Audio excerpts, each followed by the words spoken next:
अस्सलाम वालेकुम नाज़रीन, इशूज़ प्रोग्राम सां गॾु तव्हांजो मेज़बान असलम हैदर हाज़िर ख़िदमत आहियां। अॼु असां कराची आर्ट्स काउंसिल में मौजूदु आहियूं। आर्ट्स काउंसिल में आलमी उर्दू कॉन्फ्रेंस जारी विया। असां अदबी दुनिया ते अॼु ॻाल्हि ॿोल कंदासीं त असांजी हिन जेकी दुनिया जी सूरत हाल आहे, महांगाई आहे, मुआशी प्रॉब्लम्स आहिनि, उन में असांजो अदब किथे पहुतो आहे। कहाणियूं लिखजनि पियूं, ड्रामास लिखजनि पिया, नाविल्स लिखजनि पिया, उहे किथे पहुता आहिनि, अदब जी सूरत हाल कहिड़े पासे वञी रहिया आहे।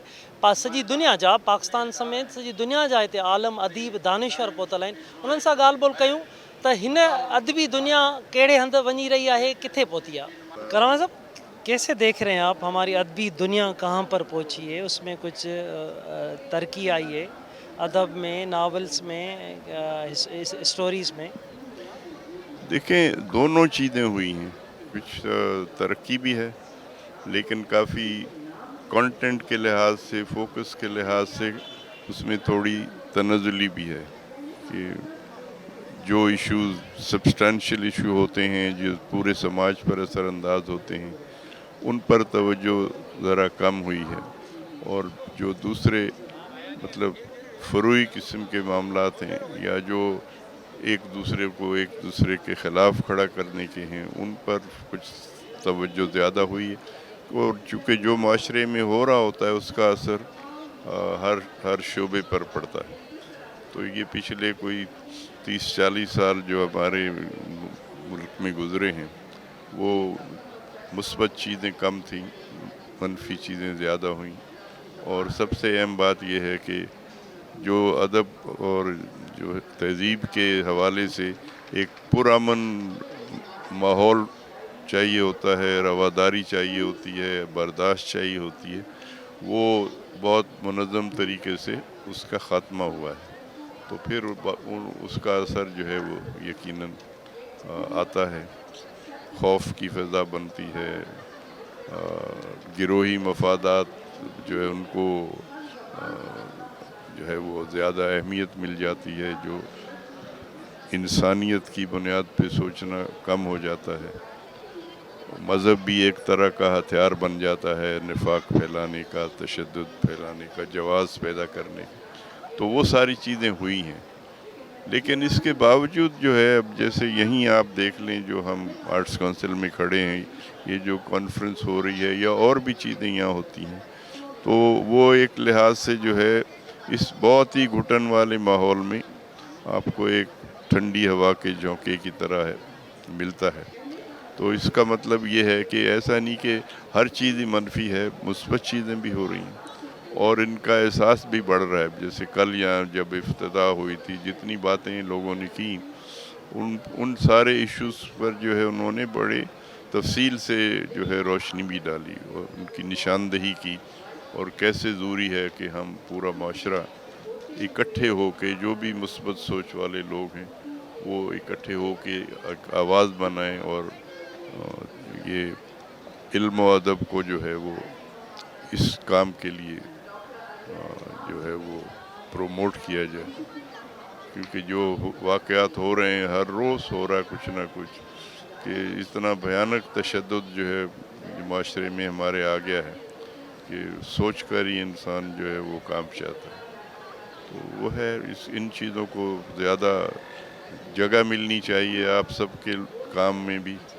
करम साहब, एक कोई दौर था तो हम देखते थे छोटे छोटे गांव में भी स्टेज प्रोग्राम्स होते थे, वो स्टोरीज़ होती थी, समाज की अक्कासी करती थी, नौजवान नस्ल को बताते थे कि ये रास्ते हैं, ये जुल्म है, उसके ख़िलाफ़ ये बात। एक गैप सा पड़ गया। अब डिस्कशन हो रही हैं, जैसे अदबी प्रोग्राम्स हो रहे हैं। इस डिस्कशन से हमारे जो नौजवान हैं, क्या उनको कोई अच्छे रास्ते मिलेंगे कि वो आएंगे हमारे अदब की तरफ? बिल्कुल मिलेंगे, बिल्कुल मिलेंगे। और मुझे खुशी हुई, कल भी मैंने देखा, अभी देखते हैं कि जो ऑडियंस है मुख्तलिफ चीज़ों की जो हो रही है ना, उसमें नौजवान लोग ज़्यादा हैं और नौजवान लड़के लड़कियां दोनों हैं।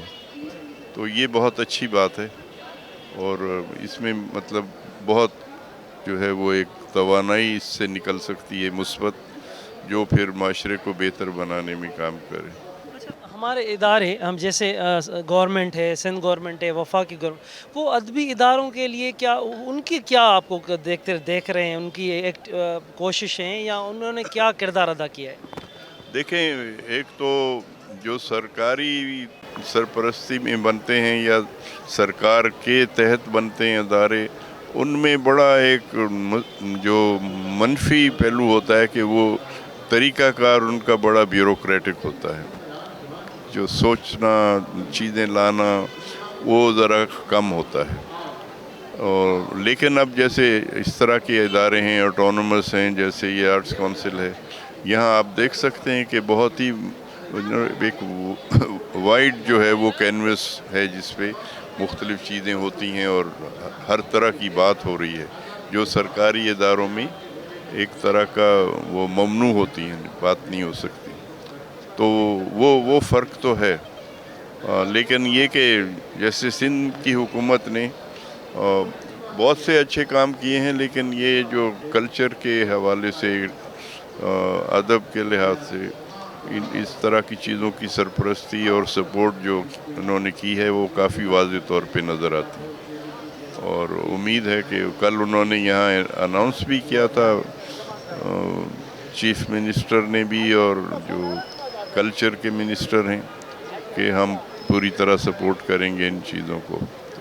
तो वो अच्छी मुस्बत बात है और मैं समझता हूँ कि लोगों को हुकूमत से रब्ता भी करना चाहिए, इंतज़ार में ना बैठें बल्कि अपने प्रोग्राम सोचें और उनके साथ मिलें, तो यकीनन उनको सपोर्ट मिल सकती है। बाबा अब डिस्कशन हले पई ॿोलियुनि जे हवालनि सां बि त ॿोलियुनि खे क़ौमी दर्जो ॾिनो न पियो ॾिनो वञे, शेख हयाज़ ते बि डिस्कशन, फैज़ अहमद फैज़ ते बि खोड़ सारा सवाल बि जनम वठनि पिया अदबी दुनिया जे हवाले सां। तव्हां छा था सम्झो, अदबी दुनिया कहिड़े तरफ़ वञे पई, वाद वीज थिए पई या असां पोइ ते पिया वञूं? न पोइ त छो वेंदासीं, छो त ज़िंदगी हलणी आहे, रुकणी कोन्हे, कॾहिं आहिस्ते कॾहिं तेज़। ॿोलियूं पंहिंजो फ़र्ज़ु जेको जिन खे लिखण वारा पंहिंजो कमु कनि पिया, पर जेको सभिनी खां वॾो कमु आहे उहो आहे इदारनि जो ऐं हुकूमत जो, जिन वटि अख़्तियार आहे उहो छा था चाहिनि, उहे पंहिंजी ज़बाननि खे या इन्हनि खे किथे वठी वञणु था चाहिनि, उन्हनि जी सरपरस्ती कीअं थी थिए, उन जी तरवीज कीअं थी थिए, उहो उन्हनि जी ज़िमेदारी आहे। लिखण वारा लिखंदा रहंदा, छो त तख़लीक़ जेका आहे न उहा तख़लीक़कार खे सुम्हणु कोन ॾींदी आहे। ऐं तव्हां ॾिसो त सिंध में के पब्लिशिंग जा अहिड़ा इदारा आहिनि, लिखण वारा केतिरा आहिनि, नौजवान नसल में असांजा खोड़ माण्हू अची विया आहिनि, इन करे उहा शइ हले थी पई। पर ॻाल्हि इहा आहे त जेके इदारा आहिनि ऐं जेके हुकूमत जी सरपरस्ती आहे उहा असांखे घटि थी नज़र अचे। छा करणु खपे, अख़्तियार वारनि खे पंहिंजे अख़्तियार खे सही डायरेक्शन में हलाइणु खपे, जंहिंजी ज़रूरत हुजे उन शइ खे संजीदगीअ सां, जेका तक़ाज़ा थी कई वञे माशरे में ऐं समझदार तबक़नि में। हाणे हिते त माण्हू सलाहूं ॾेई था वञनि न, कोई माण्हू हुजे जेको इहे सभु सलाहूं ॿुधे ऐं अॻियां पहुचाए। चीफ मिनिस्टर जेकॾहिं अचे इफ़्तिताह करे थो, उन जे साम्हूं बि त इहे ॻाल्हियूं थियूं हूंदियूं, ठीकु आहे। जेकॾहिं मां असेंबलीअ में वेही हिकिड़ो रेज़ोल्यूशन थी पास करायां त तव्हां ब्यूरो ऑफ ट्रांसलेशन खोलियो, त तव्हां सम्झो त जेकॾहिं उहो खुली वञे ऐं तव्हांजो अदब उनजो तर्जुमो थिए दुनिया जे अलाए केतिरनि ज़बानुनि में, त नुक़सानु आहे या फ़ाइदो आहे? पर इहे नाहे, उन्हनि जी तरजीह कोन्हे, उहो नथा कनि पिया। इहे शयूं असांखे पोइ ते थियूं धिकनि पियूं। पर जेकॾहिं इन्हनि शयुनि जो कोई माण्हू नोटिस वठे ऐं उन्हनि ते अमल थियणु शुरू थिए त तव्हांजो लिटरेचर बि बचंदो, अदब बचंदो, ज़बान बचंदी, उनखे हिकिड़ी हथी मिलंदी ऐं असां सम्झंदासीं त असां लख खटियासीं। डिस्कशन्स जेके हलनि पियूं ॿोलियुनि जे हवालनि सां, शेख हयाज़ ते बि, छा था सम्झो तव्हां त लिटरेचर खे, उनखे अदब खे कीअं बचाइजे, कीअं उनखे वाद बि जाणे? अदब खे अहिड़ी का शइ कोन थी आहे जो अदब खे बचाइजे। ॻाल्हि अदब खे अॻिते कीअं वठी हलिजे, तरक़ी कीअं कराइजे ऐं अदब जो इम्पैक्ट कीअं छॾिजे। तो साफ़ ज़ाहिर आहे त मौजूदा दौर में जॾहिं डिजिटल दौरु आहे, इलेक्ट्रिक टेक्नोलॉजी जो दौरु आहे, त असांखे उहे सोर्स इस्तेमालु करणा पवंदा अदब जे प्रमोशन जे लाइ। यानी मिसाल तौरु सोशल मीडिया जे खोड़ सारा इशू आहिनि, ठीकु आहे, यूट्यूब आहे, ॿिया बि खोड़ सारा आउटलेट जेके आहिनि उन सभिनी ते असां अदब खे सॉफ्ट टेक्नोलॉजी में इंट्रोड्यूस कराए सघूं था। असीं कहाणियूं, शाइरी ॾेई सघूं था, पर उहो तॾहिं छॾींदो, असरु छॾींदो, माण्हू तॾहिं उनखे पढ़ंदा जॾहिं माण्हुनि जी हुन में ॻाल्हि हूंदी, माण्हुनि जे मसइलनि जी ॻाल्हि हूंदी, माण्हुनि खे अॻिते वधण जी ॻाल्हि हूंदी, माण्हुनि जी निजात जी ॻाल्हि हूंदी, इंसानी आज़ादी जी ॻाल्हि हूंदी, त माण्हू उन में दिलचस्पी वठंदा। पर अहिड़ो अदब जंहिंमें इंसान जो को हवालो कोन्हे, इंसान मसइले जी ॻाल्हि कोन्हे, इंसानी फ़िक्र जो ज़िक्र कोन्हे, इंसान सां जेके तकलीफ़ूं आहिनि, इंसान जिन मामलनि मां गुज़रे थो, जे उन खां ज़िक्र न हूंदो त अदब अॻिते वधंदो ई कोन।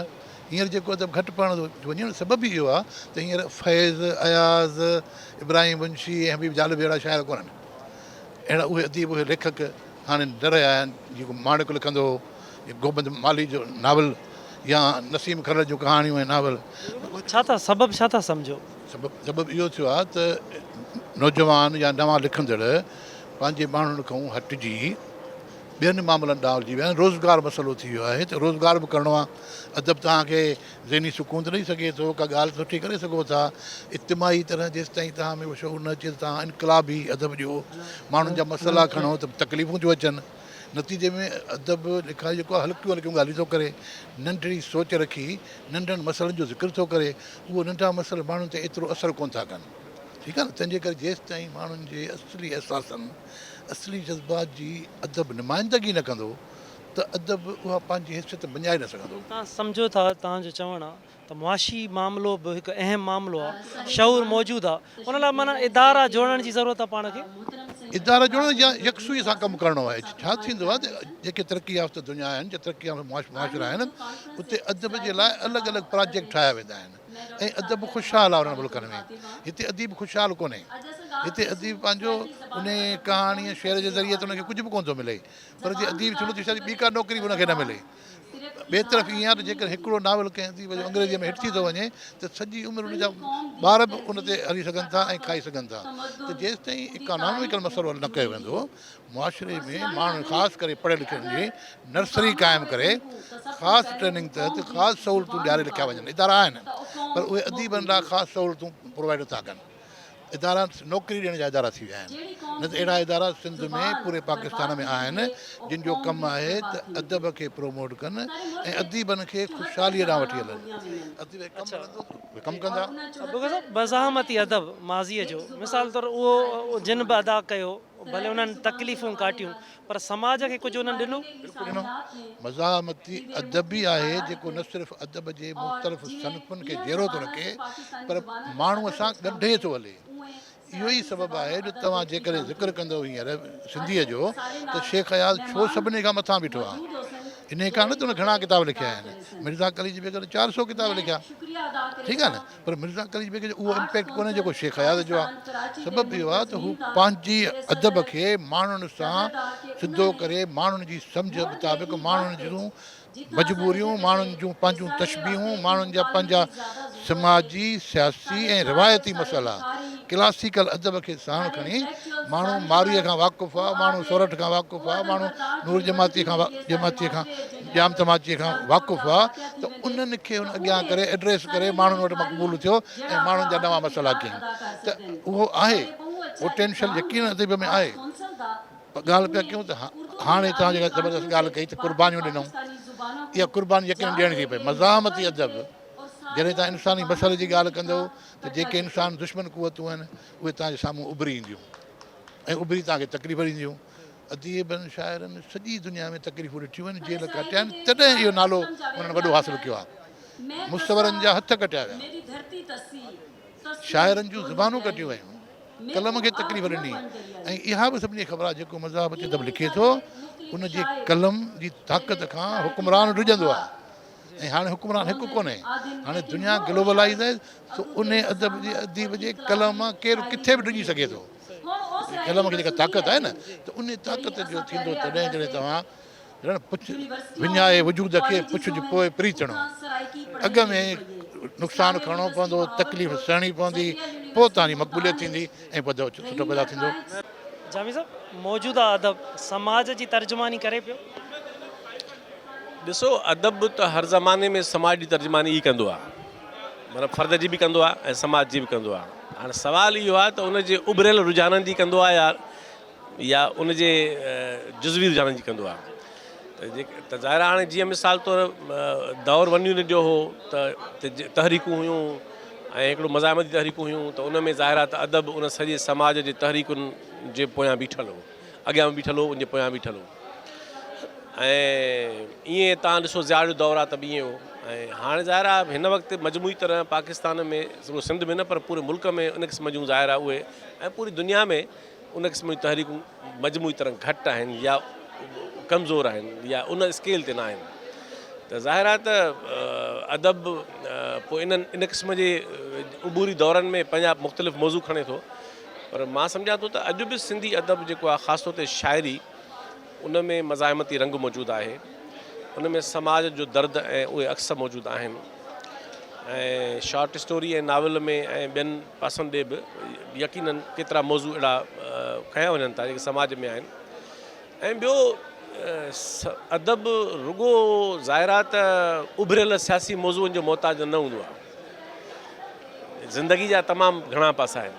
पोइ छा आहे जॾहिं तहरीकूं उरू ते हूंदियूं आहिनि त पोइ उहे ॿिया पासा दॿिजी वेंदा आहिनि, पर वरी जॾहिं तहरीकूं उरू ते न हूंदियूं आहिनि त वरी उहे ज़िंदगी ॿिया पासा साम्हूं अची वेंदा आहिनि। त इन करे इहो कॾहिं बि सम्झणु न खपे त को अदब कॾहिं कंहिं बि ज़माने में, हालांकि जेको अदब दावा कंदो आहे त उहो समाज जी आइंदार न आहे, उहो बि समाज जो आइंदार हूंदो आहे। इन करे अदब खे समाज खां कटे ॾिसी सघूं ई नथा असां। अदब पंहिंजे समाज जो ई आईनो हूंदो आहे, फ़र्द जो बि आईनो हूंदो आहे।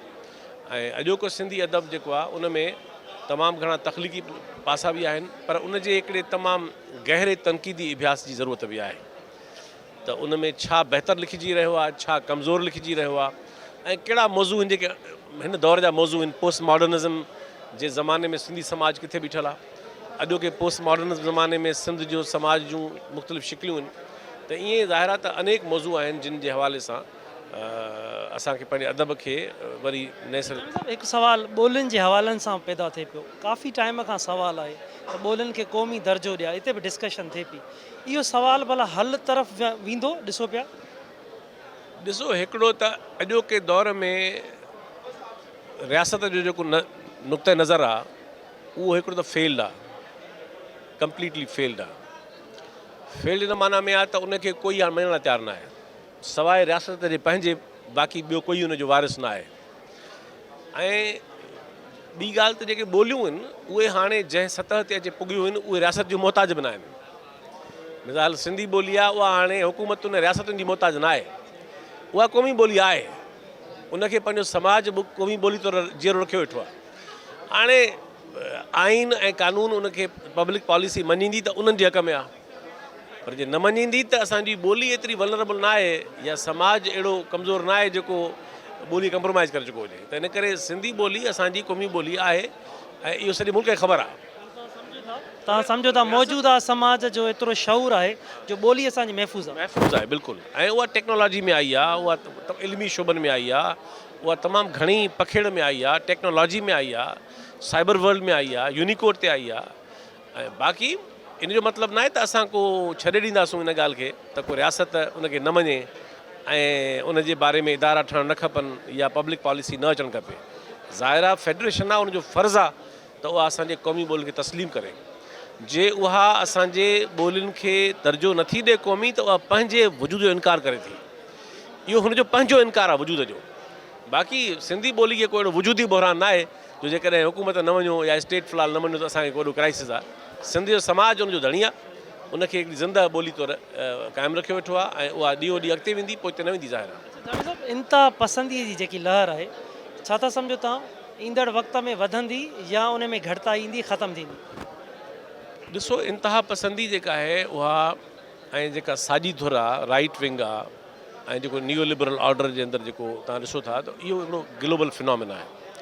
तव्हां तसवर कयो त जर्मनी जहिड़ो मुल्क जिते तमामु डिघो अरसो सोशल डेमोक्रेट्स पावर में रहिया, उते गुज़िरियल 1.5 ॾहाको कंज़र्वेटिव पार्टी वेठी आहे। यूरोप जे केतिरनि मुल्कनि में राइट विंग वेठी आहे। अमेरिका में ट्रंप खटी आयो तव्हां ॾिठो, ऐं वाइट सिंड्रोम साॻियो इहो नियो लिबरल ऐं नियो कॉन्स वारो। हिंदुस्तान सेक्युलर मुल्क आहे, उते मोदी जहिड़ो फाशिस्ट वेठो आहे। त सॼी दुनिया में इहे मसइला आहिनि। इंडोनेशिया जहिड़ो मुल्क आहे जिते अॼु खां 25-30 साल अॻु में तमामु समाज हिकिड़ी बहितरीनु हालत में हो, अॼु उते मज़हबी मुस्लिम नरगसियत तमामु वधी वई आहे, सख़्तु मज़हब हिते आहे। मलेशिया जो हाल इहो आहे। त इन जो असरु ज़ाहिर आहे पाकिस्तान, ऐं पाकिस्तान त वरी ख़ासि केस स्टडी आहे जंहिंमें रियासत इन कम लॻी पई आहे। रियासत उनखे हथु वठी पाले थी, उनखे पालियो वियो आहे आलमी साम्राज्य जी क़ुवतूं रियासत पाकिस्तान जी, त उनजा असर असां ते पिया आहिनि ऐं तमामु ख़राबु असर पिया आहिनि ऐं उन ख़तरा पैदा कया आहिनि। ऐं पर सिंध जे समाज में ईअं न आहे त हिकु तरफ़ो कमु पियो हले जो रियासत जा असर आहिनि या उन्हनि क़ुवतुनि जा। हिन समाज में पंहिंजी जेका तरक़ी पसंदि रिवायत आहे, रोशन ख़्याली जी रिवायत, उहा बि साॻे वक़्तु जीअरी आहे, उहा रिज़िस्ट करे थी, उहा मज़ाहिमत करे थी, उहा वक़्तु बीह रहे थी ज़रूरी मौक़े ते। अमर जलील जो मामिलो थियो, तव्हां ॾिसो सही बीह रही। त इन करे जिते हू पासो असांजे लाइ परेशान कोन आहे, उते असांजे लाइ इहो उत्साहींदड़ पासो आहे त समाज जो जेको रोशन ज़मीर आहे उहो मरी न वियो आहे, उहो पंहिंजे मुख़्तलिफ़ सूरतुनि में यकीनन बीहे थो ऐं पंहिंजी मज़ाहिमत करे थो। जामिल साहब वाकई रोशन ज़मीर जिंदा है, मेहरबानी, थैंक यू। हारिस भाई, डिस्कशन ज़बानों पे भी हो रही हैं, शेख अयास पे, फैज़ अमन फैज़ पे, ये जो डिस्कशंस चल रही हैं, आप क्या समझ रहे हैं? समाज के अंदर तब्दीली की तरफ जा रहे हैं हम? देखिए, समाज में जितनी ख़राबी इस वक्त है और जो हमारी रियासती पॉलिसीज़ की वजह से जितना इंतशार फैला है, उसमें बहुत ज़रूरी है कि ऐसे मुकालमे पढ़े लिखे लोगों के दरमियान हों और जो लोग किताबें या उलूम से, फ़नून से, फ़िक्र से दिलचस्पी रखते हैं, किताबों से दिलचस्पी रखते हैं, उनके माबैन मुकालमा हो और ज़बानों के बीच में मुकालमा हो, उनके लिखने वालों के इकट्ठे हों, आपस में बात करें, तो मैं समझता हूँ कि बात आगे बढ़ती है। तो ये इसलिए जो ये 14वीं आलमी उर्दू कॉन्फ्रेंस है, ये बहुत कामयाब इवेंट है arts council of Pakistan Karachi का, क्योंकि इसमें सारी ज़बानों के अदीब और शायर, नाम तो इसका आलमी उर्दू कॉन्फ्रेंस है, मगर इसमें सारी ज़बानों के अदीब और शायर इकट्ठे होते हैं और बड़ी संजीदा गुफ्तगू भी होती है और दिलचस्प गुफ्तगू भी होती है। तो ज़ाहिर है कि इस और समाज की जो इस वक्त आपने जो सवाल किया कि जो कैफियत है, उसमें मैं समझता हूँ कि कल्चर ही है, सकाफ़त और कल्चर है जो हमें बचा सकता है, वरना हम बहुत मुनक़सिम हो गए और मुंतशिर हो गए। जदीद टेक्नोलॉजी जो दौर आहे, पंहिंजे अदब में केतिरी जिद्दत आणे सघिया आहियूं?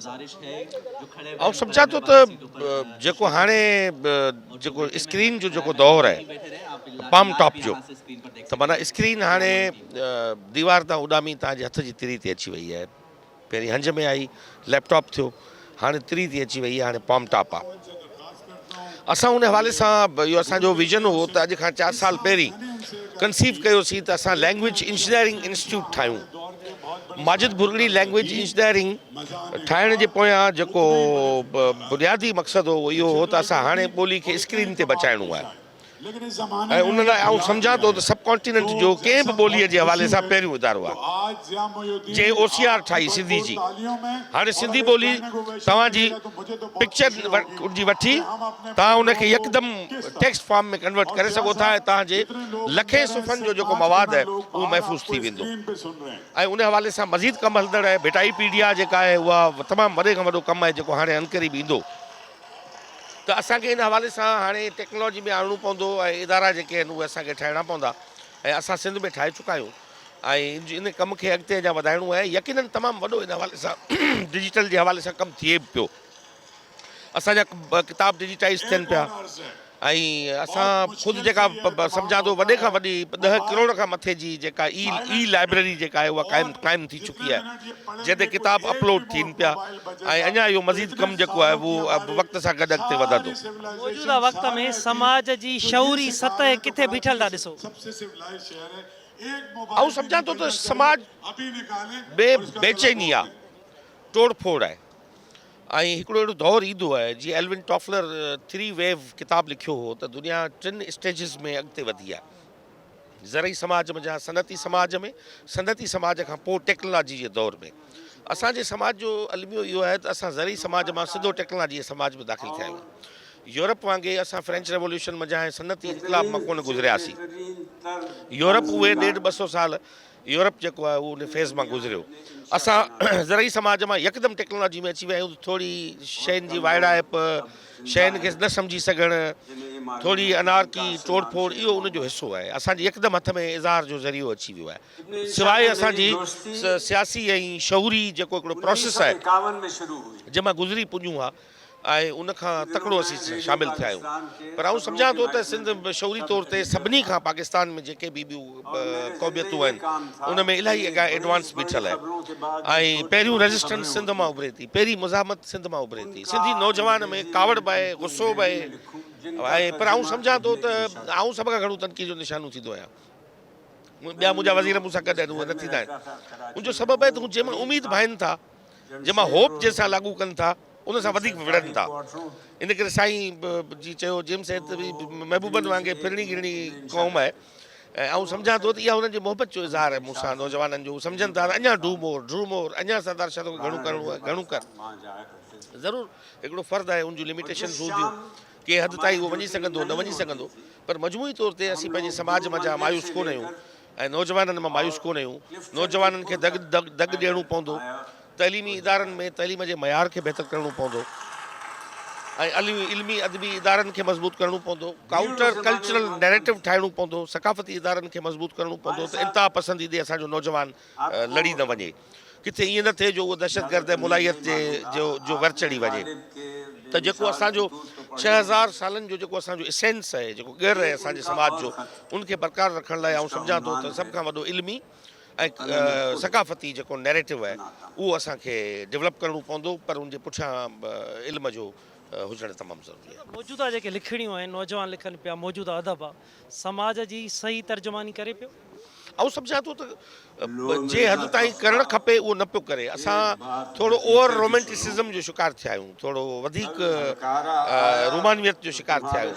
उनजो सबबु इहो आहे त असांजो नौजवान जेको हाणे लिखंदड़ आहे उहो दौरु कोन ॾिठो आहे, उन MRD जो दौरु कोन ॾिठो आहे, उन डिघी आमिरत जो को दौरु कोन ॾिठो आहे ऐं ॿियो पढ़नि कोन था। मूंखे जेका आहे त दुनिया में हमअसर आलमी अदब किथे बीठो आहे, ख़ुदि पाकिस्तान में सिराइकी अदब किथे बीठो आहे। हाणे सिराइकी सेशन हो ख़तमु थियो त असांजो नौजवान खे ख़बर पवे त जेको हमअसर जेके असांजूं ॿियूं ॿोलियूं आहिनि, कॉन्टेम्पररी असली दौरु जेको आहे उन में छा पियो लिखियो वञे, उनजे बारे में बि सुञाण हुजणु खपे। ॿियो त अयाज़ ऐं बुखारी हुजे, आकाश अंसारी हुजे, हलीम बाग़ी हुजे, जेके बि शाइर आहे, हसन दर्स हुजे, उन पंहिंजे दौर में पंहिंजो इन्फ्लुएंस ठाहियो। जेकॾहिं जेको अदीब शाइर हेॾी वॾी मीडिया जे हूंदे, हिन सोशल पंहिंजे स्क्रीन जे हूंदे, हिन ज़रियनि जे हूंदे पंहिंजे समाज में इन्फ्लुएंस नथो पंहिंजे दौर में पैदा करे सघे, समाज बेक़दरो कोन्हे। शाह साईंअ खे उन वक़्तु खणी बीहतो रहे, नूर कलोड़े सां शाह साईं तो जंग जोटे ऐं समाज त बीठो हो न, शाह साईं सां गॾु बीठो हो न। त इहे समाज जेको आहे उहो बेक़दरो कोन्हे।